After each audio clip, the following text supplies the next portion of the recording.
On voit tout ce qui se passe en RDC aujourd'hui.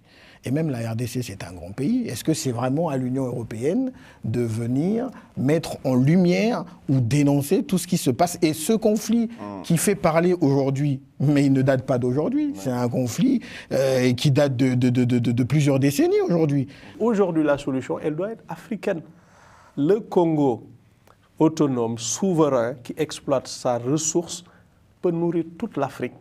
Et c'est dommage, à quand le changement? Quand est-ce qu'on sortira de cette situation? Donc la solution, il faut réformer. Et quand on a eu ce débat dernièrement sur la sortie de l'Union, de la CEDEAO, des pays de l'AIS, c'est parce que ces institutions ne marchent pas aussi comme elles devraient. Donc elles doivent être réformées.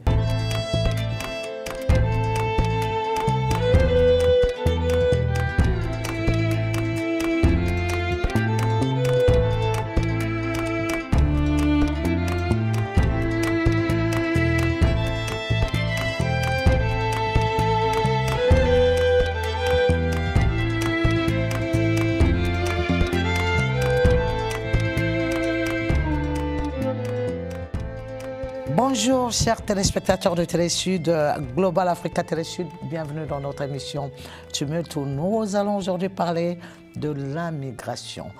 Avec moi sur ce plateau, nous avons Cédric Ndour, non d'abord Wes Bijou Sinald, qui est auteur de L'immigré raconte. Tout à fait. Abdou Fleur est juriste médiateur.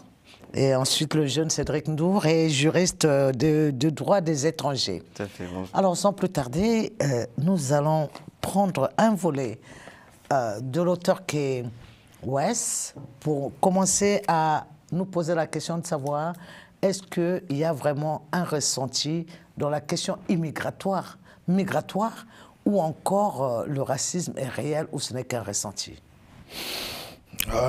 Merci Sadio Borel-Conté. Un ressenti, c'est un leurre, non. Le racisme est réel. On vit dans une société, celle dans laquelle nous baignons, nous sommes, nous vivons, où le racisme est une réalité. Il y a des gens qui en souffrent au quotidien, il y a des gens qui en sont victimes par des injures, par des actes, par différentes formes. Oui, le racisme... par des tueries aussi? On peut le dire parce qu'une injure ou une forme de discrimination peut conduire à plusieurs drames quand les gens se sentent oppressés. Les drames policiers. Toutes ces questions-là. Après, je n'englobe pas tout, hein. Je reste nuancé. Il y a des situations qui arrivent par accident, par maladresse, mais il n'en demeure pas moins que le racisme fait ses victimes. Sous toutes ses formes, des situations de décès peuvent arriver, mais des situations aussi de souffrance psychologique, mentale, ce sont des souffrances non négligeables et lesquelles en sont véritablement victimes, les personnes issues de l'immigration, souvent. Voilà. Abdou Fleur, justement, vous êtes juriste et médiateur. Quand on choisit la médiation, c'est qu'on a déjà un préjugé. On va avec des a priori, non? Alors, pas forcément, mais bon, on est dans une société malheureusement où on a des conflits un peu partout, que ce soit au niveau familial, la plus petite cellule, au niveau de la société et en général et au niveau international. Donc, on a besoin quand même de dialogue, on a besoin de paix, on a besoin de surtout anticiper les conflits. Comme on dit, les conflits sont aussi vieux que le monde. Les conflits ont toujours existé et existeront toujours, malheureusement. Et je crois que la médiation est une des voies, justement, pour arriver à cette paix, surtout au XXIe siècle, dans ces temps de crise où ce qu'on croyait être révolu, la guerre au niveau international, refait son retour. Avec aussi, il faut le dire, la dégradation du tissu social à tous les niveaux. Au niveau familial, il n'y a plus de dialogue, quasiment, il n'y a plus de repères.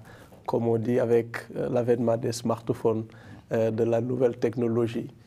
Ce qui faisait le charme autour du bol, de la table en Europe, peut-être autour du bol chez nous, du feu de bois, où on racontait des histoires, autour de l'arbre à palabres, où on avait la chance quand même de décanter des situations, de pouvoir régler des conflits. Tout ceci n'existe plus malheureusement.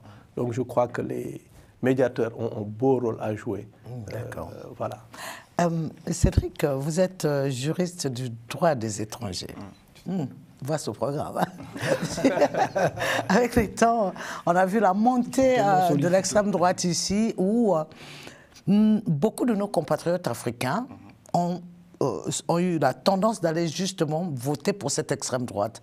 Est-ce que vous comprenez, en tant qu'étranger, que ceux qui ont une politique exclusivatoire, si je peux me permettre le mot, soient attirés, que les gens issus de l'immigration soient attirés par ceux qui les repoussent justement dans leur programme, ou semblent les repousser dans leur programme? De facto, je vais dire que chacun a ses convictions, chacun a ses motivations personnelles pour lesquelles elle vote pour tel ou tel parti. Ouais. Après, c'est vrai que dans le fond, quand on y regarde, moi, c'est quelque chose que je ne peux pas encourager ni admettre.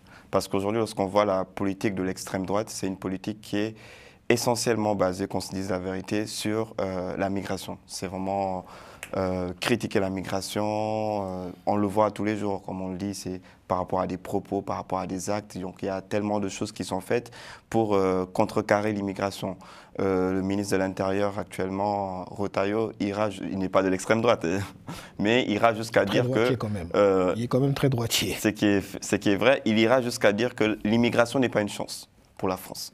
Donc je pense que quand aujourd'hui vous avez un poste à haute responsabilité, un poste d'une certaine envergure, se permettre de dire certaines choses dans ce sens-là, ça n'aide pas davantage à ce qui est déjà fait, au climat qu'il est déjà venu trouver ici en France, en tout cas depuis plusieurs années, où l'on voit de plus en plus les politiques migratoires être vraiment de plus en plus drastiques et créant encore davantage le chaos qui était déjà là, causé par la politique migratoire de la France. Donc il y a vraiment beaucoup de choses à dire, beaucoup de choses à faire par rapport à cela. Et pour moi, c'est quelque chose que je ne peux pas vraiment encourager, le fait que des personnes issues de l'immigration qui savent réellement les difficultés que les gens rencontrent. Parce que bon, dites-vous que ça n'a pas changé. Au contraire, c'est de mal en pire.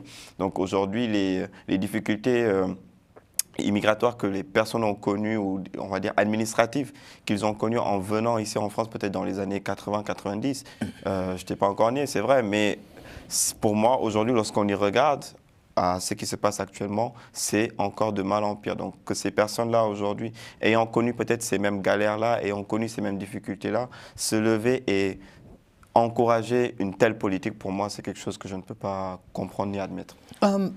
Oui, pourtant l'immigration a donné de belles plantes, des belles fleurs même, des jolis fruits à cette France, dont certains dénient la valeur, tant sociétale, économique, financière, que professionnelle dans oui, une façon de minimiser l'apport des immigrés dans le développement, ou la contribution des immigrés dans ce fleuron qui est la France aujourd'hui, ce très beau pays qui reste très très attractif. Mais avant de rebondir, je vais faire un parallèle quand même avec la question posée à notre cher spécialiste en droit des étrangers sur le fait qu'on se rend compte que de plus en plus des personnes issues de l'immigration soient tentées d'avoir un choix porté vers l'extrême droite.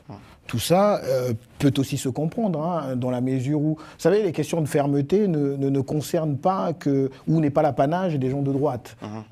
Tout le monde ici a envie de vivre en sécurité. Et quand chaque jour, sous nos antennes, sous nos médias, on apprend des choses sur lesquelles on calque sur les immigrés, qu'il s'agisse d'un meurtre, d'un acte de délinquance. Je peux comprendre qu'un Français de la campagne qui n'est pas au courant, qui pense qu'il soit agressé par celui qui est venu, adhère à l'extrême droite, mais pas celui qui est marqué comme justement la cause de tous les malheurs de cette France qu'on aimerait douce et tranquille et non amère. Oui. J'entends cette façon de le dire, encore une fois, en restant sur le fait que le choix ou le vote vers un parti politique ou un autre reste quelque chose de convictionnel et de personnel. Ça, je l'entends profondément, mais à l'heure aujourd'hui où un certain nombre de choses et de faits avérés aussi que l'on voit, je peux comprendre le choix de certaines personnes. Je crois que lui, il a voté extrêmement. Non, même si je suis radicalement opposé à à la politique de l'extrême droite. Mais en effet, pour ta question, oui, on se rend compte que énormément de personnes issues de l'immigration ont apporté dans ce domaine. Hein. Je le dis dans mon livre, d'ailleurs, je rends hommage à ces personnes qui, dans les domaines divers et variés, ont effectivement une marque. Je disais d'ailleurs, Claudicia, dans le domaine, ça c'est la diversité, hein, mais quand je parle d'immigration, il y a plein d'autres choses. Hein, dans le domaine de la santé, on voit qu'il y a plein de médecins, de professeurs issus du Maghreb qui viennent effectivement, avec leur expertise, apporter effectivement quelque chose de précieux à la France, à cette France-là. Dans le domaine du sport. Du sport, pour ne pas... De la musique. Voilà, mais effectivement, leur effort est souvent pris au second degré. Je me rappelle, dans le cadre de la musique, par exemple, dans les années 80, on avait des Kassav, Touré Kunda, Moré Kanté, Salif Keita, qui n'étaient pas des Français, mais qui faisaient rayonner à partir de la France. Mais parce que, oui, bien sûr. Et ils chantent en français, et ça permet à la langue française de s'étendre et d'être chantée même dans des pays où on ne parle pas français. Parce que c'était des groupes qui avaient en ce temps-là beaucoup de cran, en effet. Mais dans le cadre de la médiation, justement, quelles sont les affaires que vous, Abdou Fleur, avez déjà eu à gérer de très simples, mais simples, vraiment simples, et de très complexes par rapport à ces questions de migration, justement? Alors, beaucoup de choses viennent d'être dites sur lesquelles je voulais rebondir d'abord, si vous le permettez, avant de venir à votre question, notamment quand on parle du ministre de l'Intérieur, quand on parle de la politique. C'est très triste, souvent, de voir les politiciens tirer sur la corde pour des raisons purement électorales. Et c'est vraiment dommage. À ce niveau, il n'y a pas de débat. Tout le monde a des réflexes de sécurité. Quand on vient dans un pays, naturellement, il faut épouser les lois, les codes, il faut respecter les normes. À ce niveau, il n'y a aucun problème.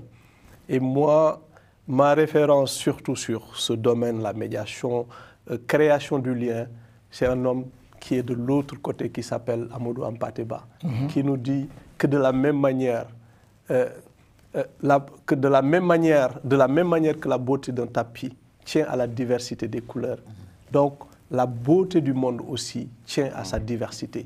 On peut être différent, il n'y a pas de souci, mais accepter l'autre, s'enrichir de sa culture, de ses traditions, de son point de vue, de son savoir-faire. Et beaucoup de rapports en France ont prouvé que l'immigration apportait plus à la France qu'elle ne coûtait à la France. C'est 1,02% du PIB français. C'est une réalité. Il ne faut pas toujours voir, comme on dit, le verre à moitié plein, à moitié vide. Donc, pour moi, c'est un raccourci. C'est vraiment simpliste que de vouloir réduire l'immigration au côté très sombre. Non, il y a aussi des aspects très positifs de l'immigration. Nous tous qui sommes ici, car j'ose le croire, moi, je suis venu et je remercie beaucoup la France pour m'avoir accueilli, m'avoir ouvert ses portes, m'avoir formé. Mais je remercie le Sénégal, mon pays, mon village qui a fait de moi l'homme que je suis, les valeurs que je porte et que je ramène en France, que je ramènerai partout où je serai. C'est ça aussi la diversité. Quand certains parlent je ne sais même plus le terme, c'est plus intégration, mais c'est... Régulariser au compte-gouttes. Non, le terme qu'ils utilisent. Contrat d'engagement. Non, au lieu de s'intégrer... Assimilation. Non, assimilation, c'est quoi ce terme? Non, c'est péché. On s'intègre. On s'intègre, en effet. Quand on vient dans un pays, mais on ramène aussi sa tradition, sa culture, et ça, c'est ça la richesse. Alors, le médiateur que nous sommes, les cas auxquels on est confronté au quotidien, vous l'avez dit, notamment des cas de racisme, ça existe partout. L'immigration, ça, je n'ai pas été confronté à cette réalité, mais beaucoup de collègues, par exemple, dans les centres de rétention, la médiation pénale aujourd'hui, de plus en plus, parce que ça soit en France ou dans les autres pays, les prisons sont submergées. Le fait d'intervenir en amont, de pouvoir trouver une solution. Et d'ailleurs, beaucoup d'avocats maintenant se forment à la pratique de la médiation, justement pour pouvoir anticiper. Dans les quartiers, une association à laquelle je fais du bénévolat, c'est des problèmes de voisinage, copropriété. C'est une maman qui a un problème avec la banque. C'est un veuve qui laisse une famille qui a des difficultés, par exemple, avec la banque sur le plan financier. Ces deux voisins qui ont des problèmes. Donc, ils viennent voir le médiateur qui essaie de trouver une solution. Et comme on dit très souvent, le vrai problème, c'est le manque de compréhension. Mais quand on se pose, on discute, chacun met sur la table ce qu'il a dans le cœur. Très souvent, on trouve une solution. Et ce qui est souvent recherché, ce n'est pas grand-chose. C'est la reconnaissance. C'est une poignée de main. C'est un merci. Donc, et c'est en cela que la médiation est très charmant et très beau. Là où il y a un nœud, arriver à dénouer, arriver à trouver vraiment la solution. Donc, c'est des actes qui, au quotidien, concernent la famille, concernent le voisinage, concernent la société auquel on est confronté. Alors, à propos des très éclairés propos de Rothéon, je vous signale que nous avons une compatriote du Congo et de Centrafrique qui est élue départementale en Ille-et-Vilaine, qui a initié une pétition contre ce ministre-là, pour justement ces propos-là, parce que si la diversité n'était pas... L'immigration n'était pas une chance pour la France, ça se saurait depuis longtemps. Sûr. Étant donné que je pense que vous le savez, vous l'avez expérimenté, que les immigrés, généralement, ne vont pas toucher les emplois, globalement, hein, des autochtones ou des allogènes. Ils sont dans les emplois délaissés par ceux qui viennent trouver dans leur pays, généralement, non? Effectivement. Prenons juste l'exemple qu'aujourd'hui, il y a un titre de séjour qui est appelé titre de séjour métier en tension. Et dites-vous que ce titre de séjour qui a été créé, c'est tout simplement pour pouvoir donc, employer donc, tout simplement des personnes dans les domaines où on a du mal tout simplement à trouver de la main-d'œuvre. Et figurez-vous que dans ce manque de la main-d'œuvre, la plupart des personnes qui sont régularisées dans ce sens, ce sont des immigrés, qu'on se dise la vérité. C'est-à-dire qu'aujourd'hui, on veut nous vendre une politique comme quoi les immigrés viennent pour voler le travail des autochtones, ce qui est totalement faux. Parce qu'aujourd'hui, que ce soit au niveau autochtone, que tu sois autochtone, que tu sois immigré, on fait face tous au problème de l'emploi. Tous, autant que nous sommes, que vous soyez français, que vous soyez immigré, on fait tous face donc à ce problème de l'employabilité, etc., selon certains domaines. Donc aujourd'hui, il n'y a pas une politique où il n'y a pas, en tout cas dans les faits, il n'y a pas cette mentalité qu'on veut nous faire croire comme quoi les immigrés viennent pour voler le travail des autochtones. Non, ces immigrés qui arrivent, je rejoins... ces propos je suis tout à fait d'accord avec le fait qu'aujourd'hui, on ne peut pas encourager, que ce soit les immigrés ou peu importe, hein, qui viennent sur le territoire et qui ne respectent pas les lois de la République. D'ailleurs, lorsque vous voulez vous régulariser en France, il y a ce qu'on appelle un contrat d'engagement par rapport au respect donc, des lois de la République que vous êtes obligé, d'ailleurs, depuis la dernière loi immigration, maintenant de signer par rapport à toutes les demandes de titre de séjour que vous faites. Donc, vous vous engagez à respecter les lois de la République. Donc, toute personne qui ne s'engage pas à respecter ces lois de la République, évidemment, fera face aux sanctions de l'administration. Je suis tout à fait d'accord avec cela. Donc, mais il ne faut pas qu'aujourd'hui, qu'on fasse ressortir juste ce côté sombre-là, faisant croire que tout ce qu'il y a de mal dans ce pays, tous les déboires qu'il y a, toute la délinquance qu'il y a, c'est seulement les immigrés qui le font quotidiennement, ce qui est totalement faux. Donc ces immigrés, pour la plupart, quand ils viennent ici, ils font 5 ans, 7 ans, 10 ans, peut-être sans papier, mais c'est des personnes qui quotidiennement cherchent juste quelque chose, d'avoir une situation professionnelle, sociale, stable. C'est des personnes qui font de leur mieux pour s'intégrer à la société française. C'est des personnes qui ont juste besoin d'un coup de pouce administratif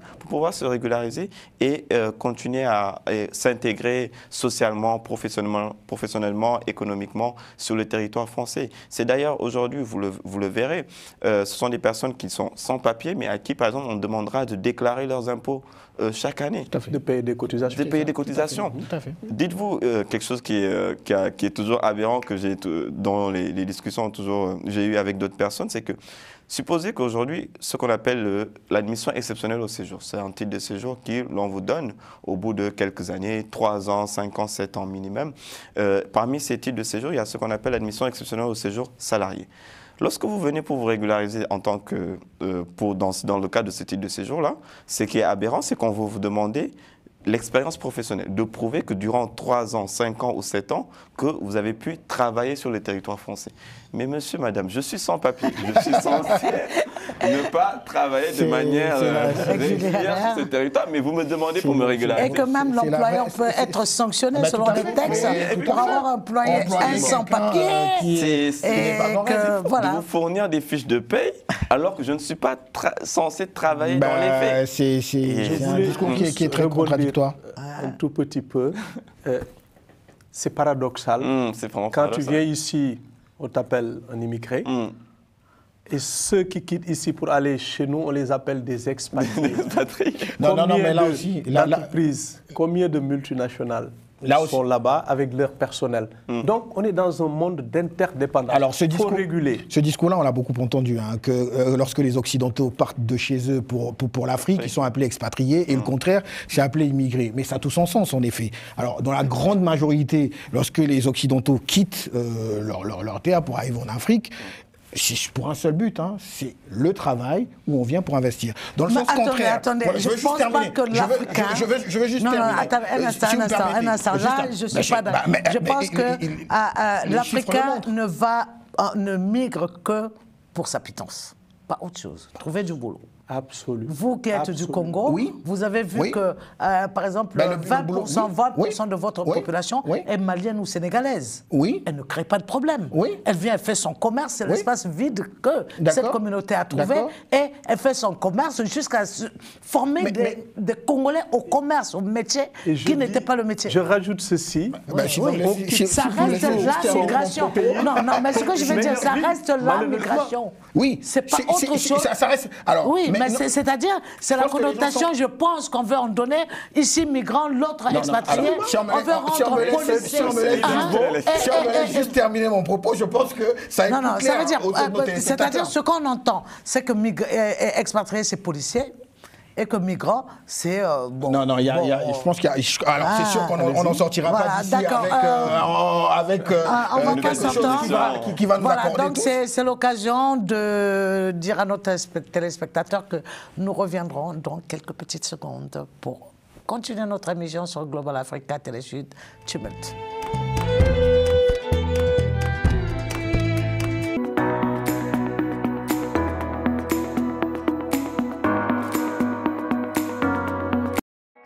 Bienvenue dans l'univers de Noah Cosmetics. Nous vous proposons une gamme de produits à base d'ingrédients naturels, des produits mixtes adaptés pour la peau, les cheveux et le visage, et également pour toute la famille. Nous avons également une chaîne YouTube où nous recevons des professionnels et des passionnés du domaine du bien-être et de la bienveillance avec qui nous partageons leurs précieuses connaissances. Rejoignez-nous sur tous nos réseaux.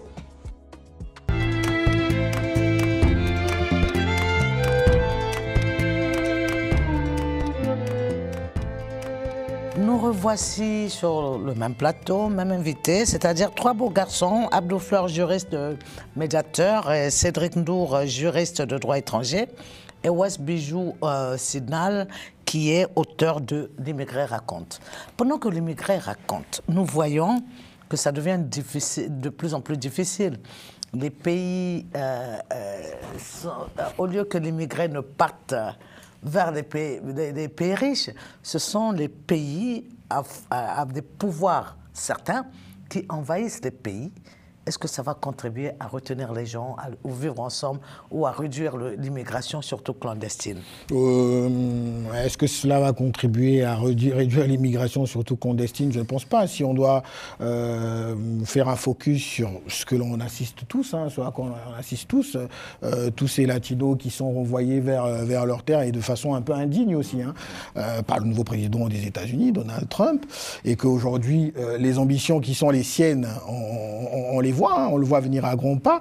Moi, je ne pense pas que cette façon... Et ça prouve aussi, là, dans cette façon de faire, qu'on tire à boulet rouge sur l'immigration, on prend l'immigration comme la cause de tous les maux que les sociétés occidentales ou peut-être aux USA vivent aujourd'hui, mais derrière, on a besoin d'aller s'implanter sur leur terre pour faire des choses qui vont donc contribuer au développement, à la croissance de ces pays-là. Donc, pour moi, ce n'est pas la bonne solution, vraiment pas la bonne. Et ça ne tombe pas à véritablement arranger les choses. La RDC va produire de plus en plus d'immigrés? Probablement. Quand on voit un peu le développement technologique, l'IA, récemment le concurrent chinois DeepSpeak, de plus en plus, on a besoin de matières rares, on a besoin de ressources. Et c'est en cela que l'Afrique doit s'unir pour faire bloc aussi. La RDC, d'autres pays ont des potentiels, mais extraordinaires, potentiel qui est convoité par toutes ces puissances. Et c'est en cela que le débat sur l'immigration est faussé, quand on pense que l'immigré, c'est un problème, quand néanmoins nous allons vers les autres, nous sommes des expatriés. C'est problématique. On a véritablement besoin les uns des autres. Les uns des autres. Il faut cependant mettre en place des cadres, des normes, une législation qui doit être respectée. Donc il y a urgence vraiment à créer des cadres de dialogue, des cadres de concertation, des ponts culturels, où on verra l'autre comme certes différent, mais avec qui on peut dialoguer, avec qui on peut composer, qui a aussi des principes, qui a aussi des valeurs. Je crois que c'est en cela que l'humanité s'en sortira grandie, mais pas dans le rejet de l'autre. Le poisson sénégalais appartiendra maintenant aux pêcheurs sénégalais, donc aux populations sénégalaises, ce qui pourra être fait pour retenir la main-d'œuvre sur place, mais ce n'est pas le cas des pays voisins, où les militaires qui ont prêté serment pour instaurer, imposer une armée républicaine, se retrouvent à bafouer leur serment et à faire que l'instabilité perdure dans leur pays. Je vais parler de la Guinée, des pays de l'AES et même du Tchad, où il y a le Soudan à côté qui est très tumultueux. Et il y a pas mal de pays où on voit que ça bouge, mais pas dans le sens à retenir des compatriotes. Sur place, moi, je vais par exemple dire, ma génération est celle qui, quand je vois qu'à moins de 30 ans, vous faites vos études ici, vous restez, nous, on était fiers de finir les études et de partir au pays. De venir de temps en temps en vacances ici, de repartir. Parce qu'on avait... Est-ce que vous... Comment donc voyez-vous ces implications qui font que l'immigration va continuer à migrer ou à devenir migration plus fortement migratoire?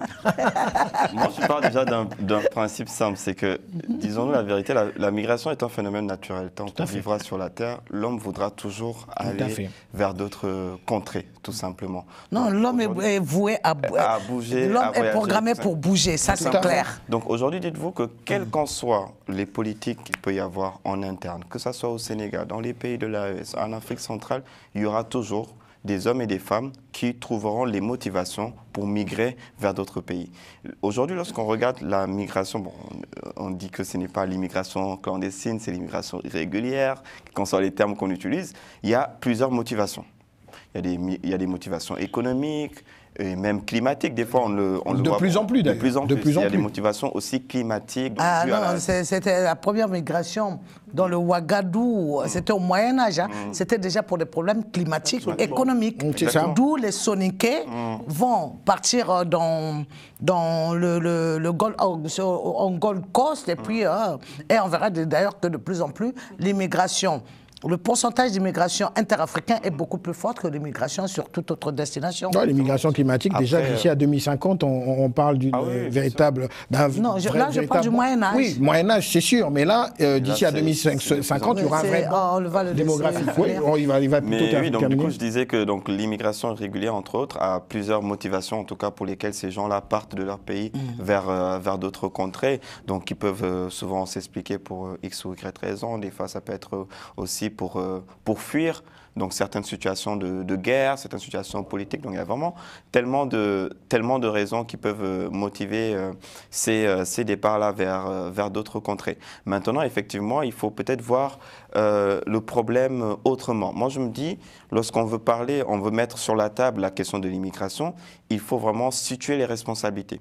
En fait, les responsabilités sont tant internes qu'externe également. Parce qu'aujourd'hui, c'est vrai que dans nos pays, donc en interne également, des fois, il arrive qu'on ne met pas en place des politiques qui incitent ces personnes-là, notamment beaucoup plus la jeunesse, à rester au pays. Il n'y a pas de politique. Lorsqu'on dit aux jeunes, oui, ne partez pas de votre pays, restez là, on va construire le pays ensemble. Mais qu'est-ce que vous proposez réellement à la jeunesse pour rester construire le pays? Donc finalement, lorsque cette jeunesse voit, entre guillemets, l'herbe plus verte ailleurs, se dit que bon, écoutez, même si je dois être SDF en France, en Belgique, etc., mieux vaut que je vienne en France, essayer de me battre, essayer de trouver donc une meilleure situation économique, ce qui est tout à fait un leurre, parce que lorsqu'ils arrivent ici, ils se rendent compte également que ce n'est pas l'Eldorado qu'ils pensent être. Donc, ce qui fait que de part et d'autre, les responsabilités sont vraiment partagées.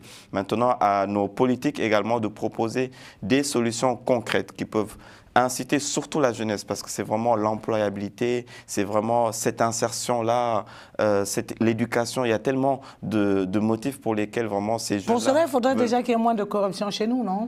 Oui, c'est pour ça que je dis, il y a plusieurs raisons. C'est pour ça que je dis vraiment les responsabilités sont partagées, parce que souvent on tape sur les doigts des pays occidentaux, mais en vérité aussi en interne, on a beaucoup de choses à revoir. On a aussi un problème où on n'a pas pu construire une forte économie, parce que nous vendons du brut, nous ne vendons pas du transformé. Bon, par exemple. Par exemple. Alors donc, Wes Bijou Sinald, dites-moi, j'ai entendu des citoyens, des compatriotes de la RDC dire que l'Union européenne doit mettre autant de moyens pour la communication en Ukraine contre que en RDC, mettre le même système. Est-ce que c'est à l'Union européenne de venir communiquer à la place de l'Afrique, qui devrait normalement avoir des outils de communication, de prévention, et ne pas en arriver là? Là, on dit qu'EIP, on leur demande encore de venir communiquer pour nous. Je ne comprends pas souvent cette dichotomie-là. Est-ce que vous pouvez nous expliquer de votre parcours de migrant?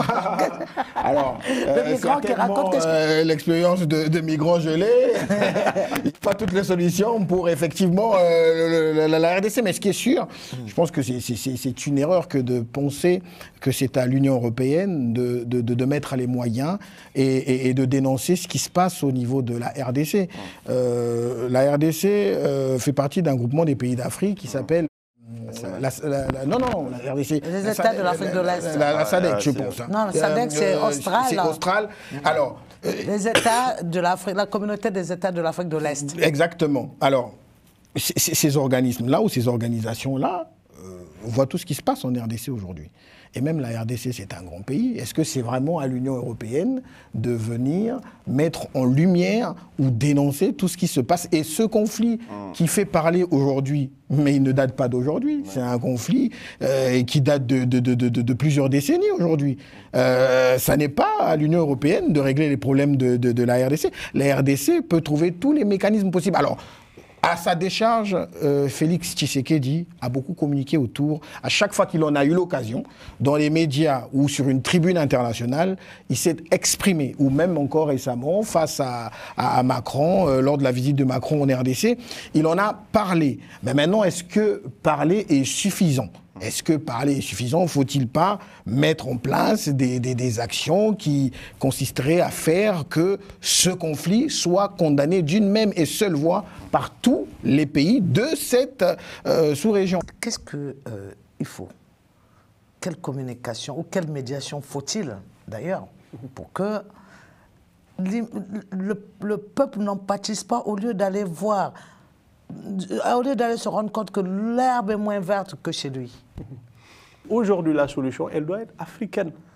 Le Congo, autonome, souverain, qui exploite sa ressource, peut nourrir toute l'Afrique. Et c'est dommage, à quand le changement? Quand est-ce qu'on sortira de cette situation? Donc la solution, il faut réformer. Et quand on a eu ce débat dernièrement sur la sortie de l'Union, de la CEDEAO, des pays de l'AIS, c'est parce que ces institutions ne marchent pas aussi comme elles devraient. Donc elles doivent être réformées ou même transformées pour vraiment répondre aux aspirations des peuples africains. Aujourd'hui, on doit avoir une Union africaine avec une vision économique globale, unique, une vision sur le plan militaire. Si on avait une armée qui pouvait faire tampon aujourd'hui, on n'a même pas besoin de ces casques bleus, qui également aussi est une problématique. Les casques bleus qui sont là pour faire tampon, pour rétablir l'ordre, là où il y a un désordre total. Pour rétablir l'ordre, il faut qu'il y ait déjà de l'ordre. Ça aussi pose un problème naturellement de réforme des Nations Unies, donner au casque bleu un autre mandat, mais ce n'est pas le débat. Le vrai débat, c'est à quand une vraie souveraineté de l'Afrique pour enfin être capable de trouver des solutions aux problèmes africains. Mais moi, ça me rend triste cette histoire. Parce que si encore en 2025, cette histoire qui a commencé il y a plusieurs décennies continue encore, mais de manière plus belle, vraiment c'est un éternel recommencement. À quand le développement de l'Afrique? Alors, Trump veut un nouveau type de migrants. C'est-à-dire chercher les Gazaouis pour faire de leur pays une Riviera. La Côte d'Azur. Et qu'ils aillent en Égypte ou en Jordanie. Alors c'est nouveau, non? Qui pouvait y penser à ce nouveau type de migrants avant que Trump ne le dise? Il n'y a que lui. Alors, je ne sais même pas comment le qualifier. Quand il est arrivé, on parlait du Groenland, après on parle du Canada, aujourd'hui on parle des Gazaouis. On se demande finalement qu'est-ce qui lui passe par la tête. Et si vous avez suivi un peu l'interview qu'il donnait, il disait que la plupart des personnes avec qui il a discuté de ce projet sont autant d'accord avec lui pour donc, mener cette politique par rapport au Gaza. La Cisjordanie est tellement sympa et jolie que l'Égypte aussi. Les dirigeants sont tellement bons qu'ils ne verront aucun inconvénient à recevoir les Gazaouis. Donc, déplacer tout un peuple donc, de leur terroir pour les amener tout simplement à aller s'installer dans un autre pays pour des raisons qu'on ne saurait expliquer. Donc pour les affaires, Trump, l'homme d'affaires, va diriger. Ce sera un big deal mondial qui va instaurer au risque de bouleverser l'ordre mondial, créer son ordre à lui pendant au moins 4 ans. Est-ce que ça va dépasser ce temps-là? Non, ce n'est pas possible. D'ailleurs, il va accentuer la crise du multilatéralisme. On assiste à une crise du multilatéralisme de manière extraordinaire. Alors, le monde, un moment, doivent les dirigeants s'arrêter, observer et regarder les choses en face. Aujourd'hui, que vous vous appelez États-Unis, que vous vous appelez France, Sénégal, aucun pays ne peut faire ce qu'il veut. Aucun pays au monde ne peut se replier sur lui. Il y a une interdépendance totale. Je donne un exemple très concret. La crise économique qu'il veut instaurer. On va taxer les produits venant de tel ou tel pays. En tout cas, 60% en tout, 25% pour le Mexique, 25% pour le Canada et 10% pour la Chine. Ces mêmes pays vont taxer les produits américains. Ben, tout à fait, le Canada. Conséquence, c'est les populations de tous les pays, mais américains surtout, c'est les entreprises américaines qui vont en pâtir, surtout sur le long terme. Ils ne pourront plus exporter, ils ne pourront plus investir. Et je crois que c'est une erreur. Même s'il y a un gain sur le court terme, à long terme, ce sera une catastrophe. Et d'ailleurs, ce sont ces genres de décisions qui ont conduit à la crise de 2008-2009 avec les subprimes. Merci beaucoup. Merci. On se retrouve pour la dernière partie de notre émission. Ne vous inquiétez pas, il y aura toujours les mêmes jolis garçons. Ils ne bougent pas d'ici. Et puis voilà. N'oubliez pas de vous abonner sur notre compte YouTube qui a déjà 5 millions de vues et nous avons plus de 70 000 abonnés, l'objectif étant 1 million. Dès qu'on a 1 million, le lendemain, il faut qu'on arrive à 10 millions. Merci à vous, téléspectateurs, de nous donner cette fleur, qui n'est pas Abdou Fleur. Je ne vais pas faire le lien.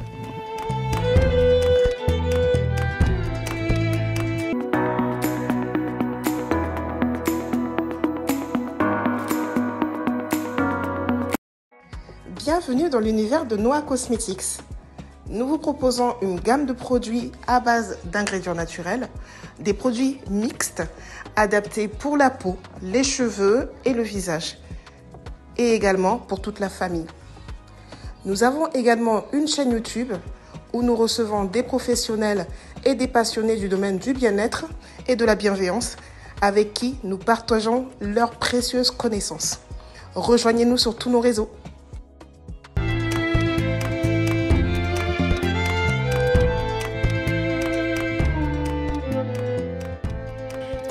Le monde face au tumulte du migrant. Alors, le migrant raconte, c'est le livre de Wes Bijou Sinald, qui est auteur de L'immigré raconte. On a Cédric Nour, qui est juriste en droit et des étrangers, et Abdou Fleur, juriste médiateur. Maintenant, dans cette partie, j'aimerais bien qu'on apporte des perspectives pour un monde en paix, avec des migrants en paix ici ou ailleurs ou ici. Et qu'est-ce qu'il faut? Qu'est-ce qu'il faut par ton regard de migrant qui raconte, qui continuera peut-être à raconter ou qui n'aura plus rien à dire, mais l'immigrant pour l'instant raconte. Quel regard as-tu pour que cette situation, chacun profite pleinement de la migration et non plus que le Sud-Africain brûle le RDCA sur son sol parce qu'il le trouve comme une entité au surplus. Tant que l'immigration existe, les immigrés raconteront toujours. Ça, c'est une évidence. En revanche, pour revenir à la question, j'abonde dans le même sens que Cédric, qui nous disait que l'immigration ne date pas de la dernière pluie.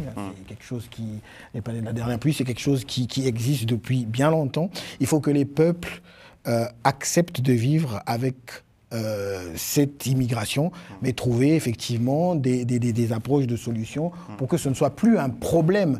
Est-ce que c'est vraiment un problème? Ça reste un autre débat, mais pour que ce ne soit plus vu comme un vrai problème. Moi, dans mon livre, j'aborde la question, justement, on parlait ici d'assimilation et d'intégration. Assimilation et intégration, déjà, il faut faire la différence. Assimilation, c'est vraiment se déposséder de toute sa culture pour embrasser la culture du pays où on arrive. L'intégration, on garde sa culture tout en adoptant la culture du pays où on arrive. Donc l'intégration, pour qu'elle se fasse correctement, il faut que les choses se fassent correctement. Regardez sur le plan, effectivement, des logements sociaux. C'est une réalité aujourd'hui. En Ile-de-France, par exemple, où moi j'habite, on se rend bien compte que les immigrés sont concentrés dans certains départements. La ghettoisation. Exactement, 91. Qui est en fin de vie, je crois, parce qu'on détruit maintenant les tours pour maintenir les petites barres maintenant, parce que on a vu que ghettoiser les gens dans un pays va créer, disons-le, des kémisséba. Mais exactement. Mais comment voulez-vous que les gens s'intègrent lorsque vous les mettez tous dans un bloc et qui ne se voient tous les matins contre eux, qui ne parlent que des mêmes réalités? Mais comment voulez-vous qu'une intégration se fasse assez facilement? Et parce que leurs enfants fréquentent les mêmes écoles. Alors, il faut justement trouver des politiques de logement qui permettraient effectivement cette mixité, d'où cette intégration. Ça, bien évidemment que ça ne passe pas que par le logement, ça passe par la scolarisation, ça passe, mais aussi mettre dans le programme d'éducation, donc dans le programme scolaire, peut-être des programmes qui évoqueront la question migratoire. Les politiques ont polarisé le débat sur l'immigration. Certains partis d'extrême droite ont réussi à vendre dans la tête de certains Français que l'étranger est un danger. Ça, comme ils le font aujourd'hui pour d'autres sujets que je ne voudrais pas qu'on aborde certainement ici, mais ils devraient le faire. Dès la petite école CP, parler de la mixité, du vivre ensemble, de l'engagement citoyen. Ça, ce sont des questions qui peuvent permettre effectivement aux citoyens de demain de grandir avec ces notions-là et de ne plus voir l'immigré comme un problème. Est-ce que aussi la solution pourrait se trouver dans le fait qu'on introduise dans les manuels scolaires, ici et partout, par exemple, que le massacre de Thiaroye, par exemple, que Paris a été libéré aussi grâce à des Noirs, qui, voilà, mettre en évidence que les Noirs ont contribué à beaucoup de choses avant les indépendances et qui ont construit la grandeur de certaines nations. Mettre cela en effet, est-ce que ça pourra être une des réponses? Absolument, ça peut être intéressant et ça s'inscrit dans une démarche de transparence, de rétablir la vérité. Très souvent aussi, il faut le dire, l'histoire a toujours été racontée d'une manière qui arrange une certaine partie. Donc ça pouvait être une solution.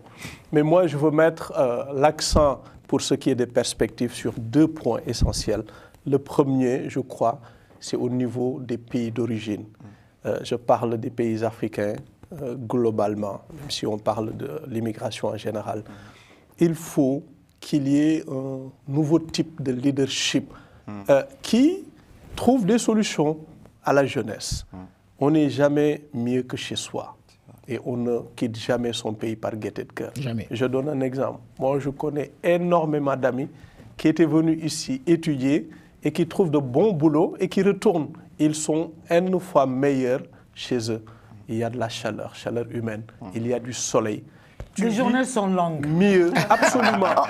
On est en lieu de travail et en lieu de vacances en même temps. Tout à fait. Et en lieu de construction sociale en permanence. Donc, les gens ne quittent pas leur pays pour d'autres raisons qu'une meilleure vie qu'ils espèrent là-bas. Et cet Eldorado n'existe plus. Nous le savons tous quand on vient, l'a priori qu'on a quand on quitte notre pays en tant qu'étudiant ou immigré quand on arrive. Donc la solution est d'abord au niveau local. Il faut que les gouvernants trouvent des solutions, développer l'économie, créer de l'emploi au niveau des jeunes. Et ça passe d'abord par l'éducation, ensuite l'instruction et formaliser davantage le secteur informel pour trouver de l'emploi aux jeunes.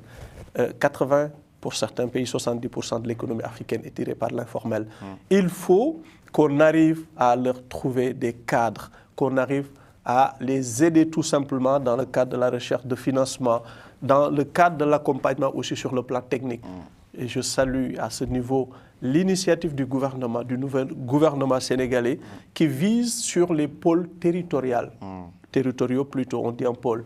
C'est extrêmement important, c'est-à-dire dans chaque localité, chaque région, on trouve le potentiel que vous avez et on crée des industries pour développer, surtout transformer. Parce que pourquoi l'Afrique est pauvre? On exporte notre matière grise, la matière première. Il faut la transformer au niveau local, ça créera de l'emploi, mais surtout l'exporter. On deviendra et non pas en brut, mais en transformé. Plus compétitif. Voilà la construction, vous touchez du doigt ce qui est constructif, définitivement, d'une bonne économie. Deuxième et qui chose. fera qu'il y aura... ça va empêcher que les gens, ça je rebondis dessus vraiment, je rebondis dessus ça va permettre que les gens ne se victimisent plus. Absolument. On sera au même niveau que les Chinois qui ne se victimisent plus par rapport aux Japonais. Absolument. Aux Japonais qui ne se victimisent plus par rapport à Hiroshima et Nagasaki, aux Américains qui ne se victimisent plus par rapport à l'Angleterre, parce qu'ils ont des économies plus puissantes qu'aujourd'hui celui du colonisé. En tout cas pour la Chine et le Japon. Parce qu'ils ont transformé. Parce qu'ils ont transformé, parce qu'ils se développent. Et quand on se développe, on est progressiste, on avance. Absolument. Mais quand on n'a pas ça, on régresse dans l'émotion, dans l'énergie. Et on s'entrepoue finalement, quoi. Vraiment, ça, c'est mon message que je passe à la jeunesse africaine. Et excusez-moi qu'au lieu que je pose des questions, que Non, c'est très pertinent. Ben oui, c'est ça la solution. C'est ça la solution. Sinon, tout ce qu'on verra, l'autre a ceci, l'autre cela. C'est-à-dire, est-ce que vous aussi, vous êtes dans la dynamique de ceux qui pensent que le jour où l'Afrique va se réveiller, ce sont les autres qui viendront faire toc, toc, toc à notre porte? Depuis la nuit des temps, ce sont les autres qui viennent faire toc, toc, toc à notre porte. Ah oui, mais dans le sens où ça nous profite cette fois. Maintenant, le problème, c'est qu'effectivement, le problème auquel on fait face, c'est qu'aujourd'hui, les personnes viennent de l'extérieur, pour ne pas citer une quelconque nationalité en particulier, viennent trouver nos propres ressources. Et ce qui est aberrant, c'est que ces nationalités, ces pays-là, aujourd'hui, profitent plus de nos propres ressources. Oui, parce que nous ne transformons pas. Aujourd'hui, lorsque vous lisez certains accords que nos pays, nos États ont pu signer avec d'autres pays par rapport à l'exploitation de nos propres ressources, vous tombez des nues. C'est-à-dire, ça, je ne sais pas qui incriminait, mais pour les matières premières liquides, par exemple, l'Afrique a eu au même moment que les Émirats. Nous avons vu que les Émirats a son 100%. Pendant que l'Afrique reste à 15 ou 15 sur 75, 15 sur 85 ou 20 sur 80. Sur beaucoup de choses. Le pétrole, est-ce que ça, on va dire qu'il y a un qui a été lésé plus qu'un autre ou bien il y a un qui a été plus intelligent que l'autre? Selon la vérité, vous ne pouvez pas me trouver avec mes propres ressources. Ouais. Et sur les 100% de mes ressources, vous prenez 80% et moi, il me reste 20%. Maintenant, effectivement, la responsabilité est partagée. Parce que oui, mais ceux-là vous disent qu'ils sont venus avec le matériel. Effectivement, les Émirats ont acheté le matériel pour transformer. C'est là où je veux en venir. La différence. Si tu as des ressources et que tu ne sais pas les exploiter, je suis désolé, celui qui vient avec la connaissance va vouloir forcément aussi en tirer profit. Oui, t'exploiter. Oui, tout simplement. Parce qu'il n'y a pas de bénévolat, qu'on se dise la vérité, qu'on arrête de se leurrer et penser que le fait qu'ils viennent nous aider à développer nos ressources, c'est juste pour nous aider à nous développer. C'est faux. Non, ils font des affaires. C'est pour profiter également à leurs ressources. Oui. Maintenant, c'est là où je rejoins encore Abdou Fleur et je reviens sur mes propos, c'est que sur la question migratoire, sur la question des politiques, c'est vraiment les responsabilités sont partagées. Parce qu'en interne, effectivement, on ne propose pas également des solutions concrètes qui permettent que ça soit à nos jeunes. Donc, de pouvoir rester au pays, de pouvoir s'insérer dans la société. L'éducation n'est pas encore à son top, l'employabilité, etc. Donc, il y a aussi ces questions-là, la question de l'exploitation de nos propres ressources. Que faisons-nous de nos cerveaux? Voilà maintenant que le Sénégal a résolu le problème, la question de la pêche internationale. Vous allez voir que les enfants vont de plus. Il y aura moins de pirogues avec le concept Barça ou la Barsac. Barsac, oui. Ça fait du mal aux gens. Oui, c'est ça. Parce qu'aujourd'hui, c'est-à-dire, pour toi qui ne comprends pas, Barça ou la Barsac, c'est ou arriver à Barcelone ou mourir, quoi. Ah, les piroguiers, ceux qui ont prêté les pirogues, c'est ce qu'ils disaient. Ah bon. Il y avait une obsession de... Oui, parce que les pêcheurs n'avaient plus de poissons, c'est les multinationales. Il y avait un contrat avec les multinationales pour venir au large du Sénégal et au-delà même. D'accord. Rafler tout le poisson. Or, le Sénégal, c'est-à-dire aujourd'hui, tu regardes le tchèb. Le tchèb sénégalais, il n'y a plus de poisson. Le poisson sénégalais est beaucoup plus au Canada. En Europe, ici, moi, j'achète plus facilement le tchèb sur le marché, les marchés ici, que je l'en trouve à Carmel, à Dakar. Sur le marché de Carmel, à Dakar. C'est fou. Or, donc, on ne nous donne rien pour retenir aujourd'hui nos enfants. Est-ce qu'une solution médiane pour le médiateur? Et dernière chose. C'était à toi la parole. Je ne sais plus, il n'avait pas fini. Allez-y, alors, de ce que j'ai entendu, ce sont surtout parce qu'on est dans le dernier minute, chacun va avoir 2 minutes pour clore. Très rapidement, de ce que j'ai entendu, on est surtout sur des solutions préventives. Oui, parce que ça part de nos pays pour éviter effectivement cette immigration vers d'autres terres. Étant donné que c'est nous qui avons les ressources en plus. On est surtout sur des solutions. Et nos ressources ne nous servent plus à rien parce que la matière grise est fuyante. Elle s'en va. Les matières grises et les matières premières ne... Bon. On est surtout sur ces questions-là. Mais pour revenir à la question des solutions, et puisque c'était ça la question, pour que ça ne devienne plus un problème, comme je parlais ici d'intégration, d'assimilation, vous voyez, on peut faire plusieurs choses aussi comme ça, mais je trouve aussi que même au niveau de nos corps diplomatiques ici, il y a le rôle que ces corps diplomatiques ont, pour la plupart, ce n'est qu'un rôle politique, en effet. Je ne vois pas quelles sont, eux, les dispositions prises. Alors, regardez, par exemple, très rapidement, à parler d'un cas qui a fait beaucoup parler. L'influenceur, c'est algérien qui a été envoyé, effectivement, par Bruno Retailleau, l'Algérie a refusé de le reprendre. Il est revenu sur son terrain. Parce qu'il fallait passer par l'ambassade qui délivre un papier qui n'avait pas été délivré. Mais qui jusqu'ici n'a pas toujours délivré. Alors, dans nos pays, que ce soit le Congo, peut-être le Sénégal, ce migrant serait au pays, loin de sa famille, loin de tout ce qu'il a laissé, parce que on se dit c'est la France, ils ont renvoyé, il faut qu'on reprenne notre compatriote. Les autres ont fait le bras de fer. Et ça se trouve qu'il est toujours ici. Je pense qu'on a comme ça beaucoup de choses à mettre en place, que ce soit au niveau ici de la France qui nous accueille. On parlait de manuel, on parlait de la transmission. Transmettre surtout aux enfants dès le bas âge que la différence n'est pas un danger. Barack Obama l'a dit, ce qui est différent de moi n'est pas forcément mauvais pour moi. Au contraire. Voilà. Donc c'était vraiment sur ces mots-là que je voulais insister. Moi, en tout cas, toute ma vie, j'ai bien profité de la migration. Ça, je veux le dire aux jeunes pour qu'ils comprennent. Je suis né dans un pays, et particulièrement dans un quartier où il y avait toutes les nationalités. Il y a toutes les nationalités africaines. C'est une richesse. Il y a un sous-quartier de mon quartier qui s'appelle quartier sénégalais. Il y a la première mosquée de cette ville-là qui a été construite la première pierre a été posée en 1939. Et en 1985, Abdou Diouf, président de l'Union 86, a participé financièrement pour l'aménagement de cette mosquée.